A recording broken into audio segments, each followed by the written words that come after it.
Selamat malam para netizen dimanapun kita berada. Salam inspirasi bagi kita semua ya. Orang-orang Jokowi banyak yang sudah dicopot ya. Prabowo ternyata diam-diam ya mereshuffle kabinet ya pada 8 September 2025. Ternyata banyak, salah satunya adalah Sri Mulyani, terus kemudian Budi Gunawan begitu kan ya, Dito Aritejo, terus kemudian Budi Ari, terus kemudian Abdul Qadir Karding begitu kan. Ada 5 kalau nggak salah ya. Dalam hal ini kenapa kok dicopot begitu kan? Bukankah Sri Mulyani itu adalah orang pinter? Apakah akibat statement-statementnya begitu kan ya? Coba salah satu contoh misalnya begitu ya. Apa yang kemudian disampaikan Abdul Qadir Karding ini begitu ya. Kemarin Raja Juli Antoni begitu kan ya dengan kawan-kawan mereka terpergok begitu kan, kepergok begitu kan ya, main domino di situ begitu. Dan saya kira apa yang kemudian yang dilakukan oleh para menteri ini seharusnya kan mundur begitu kan. Ya, terutama Menteri Karding ini begitu ya, usai viral bareng Aziz Welang begitu kan ya, dan sekarang sudah dicopot begitu kan ya. Menteri Perlindungan Pekerjaan Migran Indonesia P2MI ini begitu, Abdul Karding ini mengaku begitu kan ya, setelah banyak muncul narasi-narasi di berbagai media sosial, mengaku bertanggung jawab atas apa yang kemudian dilakukannya. Muncul lagi narasi-narasi itu begitu kan ya. Salah satunya adalah Budi Ari begitu. Ya, Budi Ari juga kena di reshuffle begitu kan ya.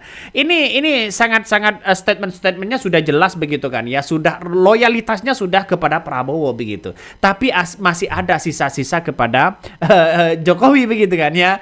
Dan pada akhirnya kena reshuffle begitu kan. Ya, kena reshuffle di situ begitu, dicopot. Saya kira apa yang kemudian dilakukan Budi Ari ini selama 1 tahun ini kurang lebih lah begitu kan ya, belum punya terobosan baru untuk bagaimana kesejahteraan koperasi yang ada begitu kan ya. Justru malah ini banyak yang mengatakan wah jangan-jangan ini sudah jadi beban begitu.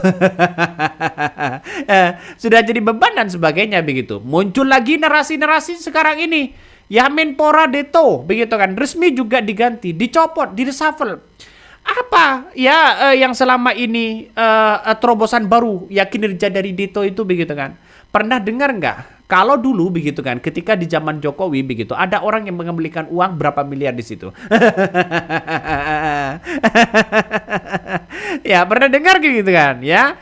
Makanya Sri Mulyani begitu kan ya, Budi Ari, terus kemudian Pak Tito begitu kan, ini sudah out ya, sudah diganti begitu kan. Apakah karena ya situasi dan kondisinya atau bagaimana begitu kan ya, bagaimana yang salah satunya Budi Ari soal judol dan sebagainya, masih banyak ini komentar-komentar dari netizen begitu kan ya. Sebelum saya mengambil sumpah berkenaan dengan pengangkatan saudara-saudara sebagai Menteri dan Wakil Menteri Negara Kabinet Merah Putih dalam sisa masa jabatan periode tahun 2024-2029. Terlebih dahulu saya akan bertanya kepada saudara-saudara. Bersediakah saudara-saudara untuk diambil sumpah menurut agama Islam? Bersedia. Apabila demikian, harap mengikuti dan mengulangi kata-kata saya. Demi Allah saya bersumpah. Demi Allah saya bersumpah Bahwa saya akan setia kepada Undang-Undang Dasar Negara Republik Indonesia Undang-Undang Dasar Negara Republik Indonesia tahun 1945 serta akan menjalankan segala peraturan perundang-undangan dengan seluruh-seluruhnya demi dharma bakti saya kepada bangsa dan negara, bahwa saya dalam menjalankan tugas jabatan akan menjunjung tinggi etika jabatan, bekerja dengan sebaik-baiknya dengan penuh rasa tanggung jawab. dengan penuh rasa tanggung jawab. Rohaniwan dimohon kembali ke tempat semula.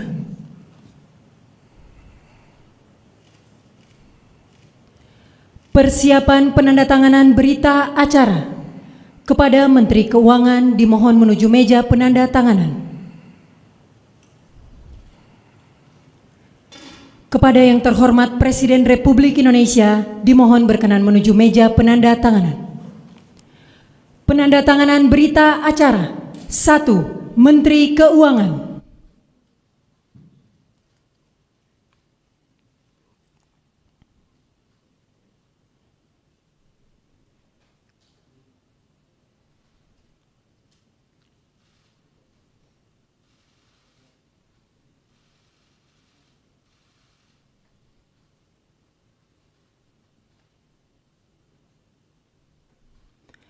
Dua, Menteri Pelindungan Pekerja Migran Indonesia, Kepala Badan Pelindungan Pekerja Migran Indonesia.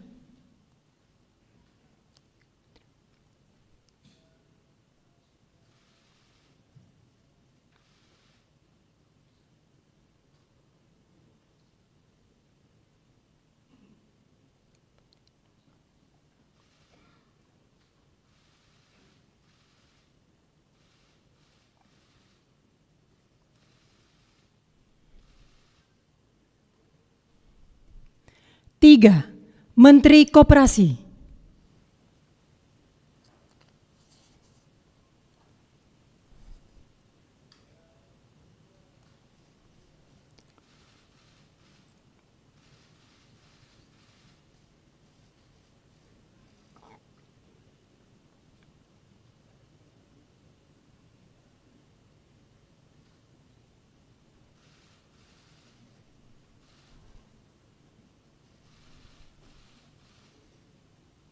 Empat, Menteri Haji dan Umroh.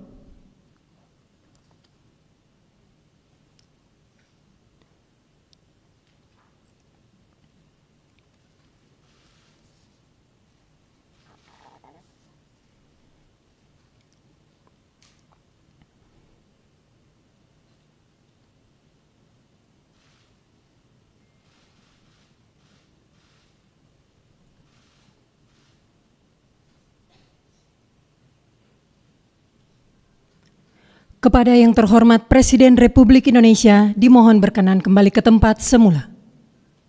Yang ketiga juga begitu di reshuffle begitu kan ya. Salah satunya adalah profil Budi Gunawan ya, Menko Polkam yang kena reshuffle oleh Presiden Prabowo begitu. Ya, bagaimana soal demo-demo kemarin ya? Apakah ini tidak bisa mengatasi masyarakat, pengamanan masyarakat dan sebagainya? Apakah seperti itu begitu kan? Artinya secara tidak langsung banyak kemudian orang-orang Mulyono begitu dicopot begitu kan? Ya, akibat mungkin kinerja kurang baik atau bagaimana begitu kan ya.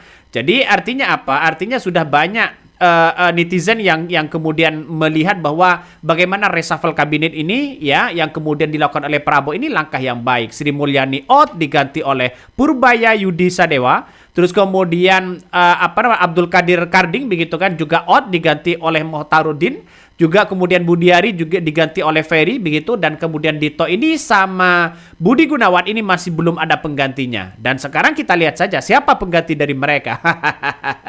Belum tahu begitu kan ya. Mari kita sejenak melihat apa yang kemudian disampaikan oleh pihak istana dan pelantikan dari Presiden Prabowo. Seperti ini. Terima kasih kepada rekan-rekan media yang kami hormati, kepada seluruh masyarakat Indonesia dimanapun saudara berada. Pada sore hari ini saya, Menteri Sekretaris Negara didampingi oleh Sekretaris Kabinet ingin menyampaikan beberapa hal. Yang pertama, sesuai dengan pembahasan oleh DPR berkaitan dengan rancangan undang-undang haji, maka kemudian pemerintah dan Bapak Presiden telah menandatangani pembentukan Kementerian Haji dan Umroh, sekaligus Bapak Presiden telah menandatangani keputusan Presiden tentang pengangkatan menteri dan wakil menteri yang akan menjabat di Kementerian Haji dan Umroh yang rencananya akan dilakukan pelantikan pada sore hari ini. Yang kedua, atas berbagai pertimbangan, masukan, dan evaluasi yang dilakukan terus-menerus oleh Bapak Presiden, maka pada sore hari ini sekaligus Bapak Presiden memutuskan untuk melakukan perubahan susunan Kabinet Merah Putih pada beberapa jabatan kementerian. Di antaranya, yang pertama, Kementerian Koordinator Politik dan Keamanan. Yang kedua, Kementerian Keuangan. Yang ketiga, Kementerian Perlindungan Pekerja Migran Indonesia. Keempat, Kementerian Koperasi. Dan kelima, Kementerian Pemuda dan Olahraga. Untuk keenam kementerian yang tadi kami sebutkan, satu adalah kementerian yang baru dan 5 adalah kementerian yang terjadi perubahan susunan yang menjabat. Maka pada sore hari ini akan dilakukan pelantikan di Istana Negara. Demikian yang dapat kami sampaikan. Semoga keputusan ini membawa kebaikan Saya. bagi Kepada bangsa dan negara dan masyarakat.